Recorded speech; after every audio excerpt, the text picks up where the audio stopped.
hardest things for me to accept lately has been the reality that I am not in control. I don't have full authority over the circumstances of my life. And I think I really started to understand the urgent need for me to let go of the desire for control in my life about 6 months ago. So I am diagnosed epileptic. I take medication, but every so often I still have seizures. And about 6 months ago, I had another one, which in the state of New York also means that I am not allowed to drive for 1 year from the last time I had a seizure. And through this, I began to realize that I think God was trying to get my attention.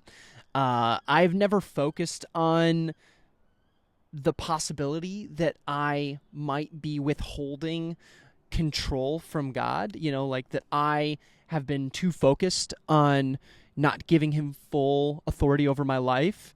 But these past 6 months, I believe that God has shown me the opposite is true, that I haven't given him full control over my life.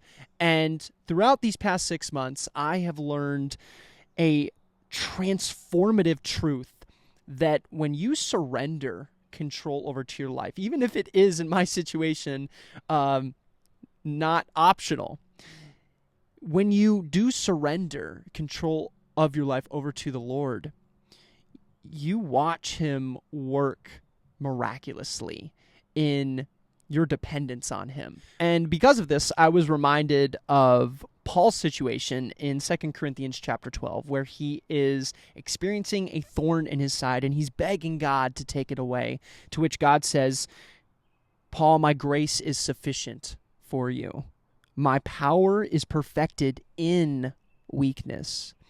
To which Paul responds with, "Well, therefore, if that is the case, I will gladly boast all the more about my weaknesses, about this thorn in my side, so that Christ's power may reside in me.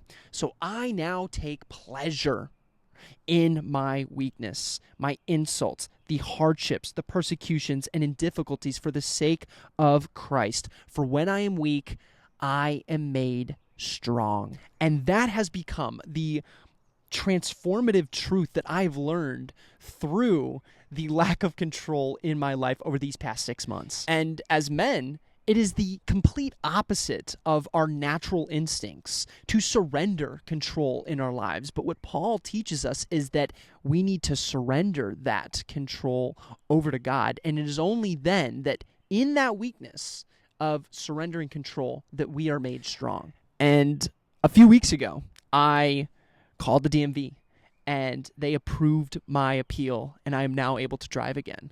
But what this has taught me is that it is really easy to surrender control of your life and be dependent on God when you have no other option.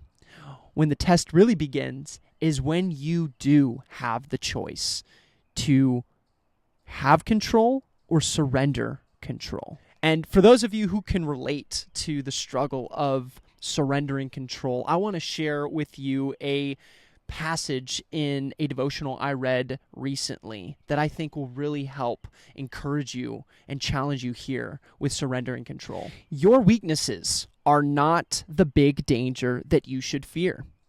What you should really fear are your delusions of strength. When you tell yourself that you are strong, you quit being excited about God's rescuing, transforming, and empowering grace. Paul actually celebrated his weaknesses because as he did, the power of God rested upon him. He didn't live a fearful, discouraged, and envious life. He was content because he knew weakness is the doorway to real power, power that only God can and willingly does supply. Men, we all have tendencies to conceal and hide the weaknesses in our life, striving to appear stronger than we truly are. But Paul offers us a different perspective where he shows gratitude to God for the weaknesses in his life, where he is thankful that God is working through him in his weaknesses to make him strong. That is a realization that you can only come to through God's power, through the trust to surrender control and watch him provide. So men, let me challenge you with this. Our weaknesses, our lack of control in our lives are not the things that are holding us back. The things that are holding us back are our delusions of strength and independence in our lives. So, gentlemen, don't resist. Don't pull back from God trying to open your hands over to him, to surrender that control. Embrace it and watch God transform your life like I've seen him begin to transform mine.